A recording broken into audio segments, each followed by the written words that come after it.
The Galactic Military Academy's most advanced war simulator hummed with energy as cadets from across the galaxy prepared for their final assessment. The chamber, a pristine white sphere 50 meters in diameter, could generate any battlefield scenario imaginable. For 3 centuries, it had tested the tactical prowess of every species in the coalition: Zeltharian strategists, Krex berserkers, Vorthon technicians, and dozens of others. Kanat adjusted his ceremonial armor, the scaled plates catching the simulator's ambient light. As a Zeltharian war prince, he carried the expectations of his entire bloodline. His people had dominated military academies for generations, their cold logic and calculating minds perfectly suited for strategic warfare. Around him, other cadets made their final preparations, each representing the finest military minds their species could produce. Today's scenario will be the siege of Kepler Station, announced Commander Thex, a towering Vorthon whose cybernetic implants gleamed like stars. You will defend against a fleet of autonomous war machines. The simulation has never been completed successfully. Your task is simple: survive longer than any cadet before you. Kanat nodded confidently. His ancestors had conquered star systems through superior tactics. This simulation would be no different. One by one, cadets entered the sphere. The Krex warrior lasted 47 minutes before his aggressive charges were countered by the AI's adaptive algorithms. A brilliant Keth mathematician managed 53 minutes using probability matrices before being overwhelmed. Each attempt ended the same way: inevitable defeat against an enemy that learned and evolved with every engagement. Then Malice stepped forward. The other cadets fell silent. She was human, a species so new to galactic society that most academies hadn't even updated their databases to include them. Humans had been discovered less than a decade ago, their primitive chemical rockets barely capable of reaching their own moon, yet somehow, this young woman had earned a place among the galaxy's elite military minds. "Are you certain about this?" Commander Thex asked, his voice tinged with what might have been concern. "The simulation is calibrated for species with centuries of spacefaring experience." Malice smiled, and Kanat noticed something unsettling in her expression. Not fear or determination, but something wilder. "I'm ready, Commander." As she approached the simulator's entrance, the chamber began its initialization sequence. Banks of quantum processors came online, reality engines warmed up, and the sphere's interior transformed into the cold vacuum of space surrounding Kepler Station. Then everything stopped. Alarms blared throughout the Academy.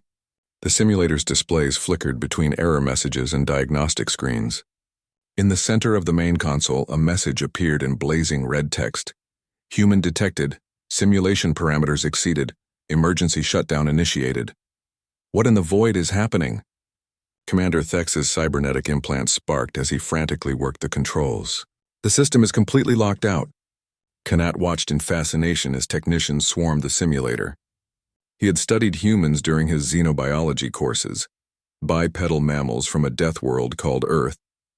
Their planet was supposedly so hostile that merely surviving to sentience was considered remarkable. But this was something else entirely. "Commander," one of the technicians called out, her voice trembling, "I've found the problem. The AI isn't malfunctioning, it's refusing to run the simulation." "Refusing? That's impossible. It's a machine." "Sir, the combat AI it's afraid." When it detected human neural patterns, it began analyzing human military history from their planetary database. The AI has concluded that engaging a human in warfare scenarios poses an unacceptable risk to its core programming. The chamber fell silent except for the hum of cooling systems. Kanat felt his scales prickle with an emotion he'd never experienced: genuine unease. Commander Thex's massive frame turned toward Malice, who stood calmly in the doorway as if nothing unusual had occurred. "What exactly did your species do in your wars?" Malice tilted her head thoughtfully. "We fought. We adapted. We survived." She paused, her smile returning. "We won. Against whom?" "Everyone, everything, each other mostly. Our planet sometimes. We had a saying, 'The enemy of my enemy is my friend.' But we were usually our own worst enemies, so we learned to fight ourselves better than anyone else could." Kanat's advanced tactical mind began processing the implications. A species that had evolved by constantly warring against itself would develop capabilities that no external enemy could predict. Every strategy, every tactic, every possible approach would have been tested in the crucible of internecine conflict. "How many wars did your species fight?" he asked, his voice barely a whisper. "All of them," Malice replied simply. "We've been at war for our entire recorded history. Sometimes globally, sometimes locally, but always somewhere. We got very good at it." The simulator's AI, designed to learn and adapt to any military strategy in the galaxy, had encountered something unprecedented, a species whose entire evolutionary path had been shaped by warfare. Every human carried within their genetic memory the lessons of 10,000 conflicts, each more brutal and innovative than anything the galaxy had imagined. "The simulation?" Commander Thek said slowly. "What does it recommend?" The technician's hand shook as she read the display.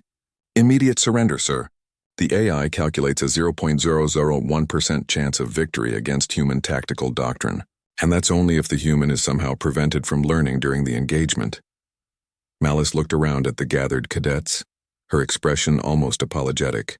"I'm sorry about breaking your simulator. If it helps, we broke most of our own things too while we were figuring out how to fight. It's just what we do."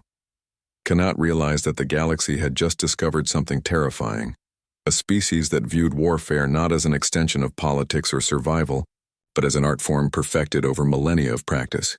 The simulator stayed offline for 3 months while the AI was completely rebuilt. When it finally returned to service, it carried a permanent warning label, "Not suitable for human participants." Some bridges, the technicians agreed, should never be crossed.